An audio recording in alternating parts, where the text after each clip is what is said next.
One of the things to really understand in this program is that we're all being asked to do more with less. And in this environment of being asked to do more with less, in our teams, in our working environments, in corporations, the key thing really now is how do we therefore maximize productivity and performance? One of the most effective ways to maximize productivity and performance is through engagement and motivation. The new, smart, renaissance way of maximizing engagement and motivation is through what we call employee-driven productivity. Getting your employees, getting your team members to take responsibility for their own engagement and motivation. So you're creating an environment of self-responsibility. The other thing to consider is, in the past, we've all been asked to look after the customer. And in many situations, we've been taught to look after the customer as number one.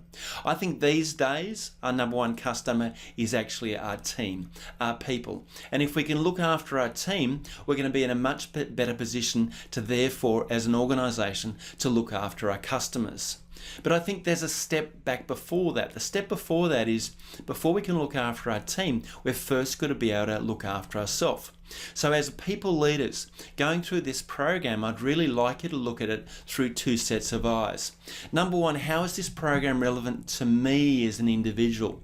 Because unless as a people leader, as a manager, as a supervisor, unless you're motivated and engaged yourself, how can you expect your team and your organization to be as motivated and as engaged as they can be?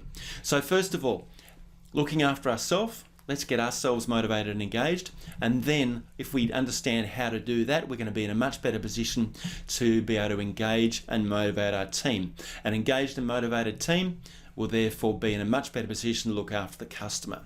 So there's a win-win here. If we can look after ourselves, we're going to be able to look after the customer ultimately. So again, when going through this program, look through two sets of eyes. Number one, how is this relevant for you in putting together your own personal engagement plan, but also how is this relevant for your people, and how do you best develop a team engagement plan for your people? So hopefully this program will help you reboot your thinking. It'll refresh and revitalize your own personal motivation, but also give you some really good strategies and ideas to drive employee-driven productivity, self-driven engagement for your people.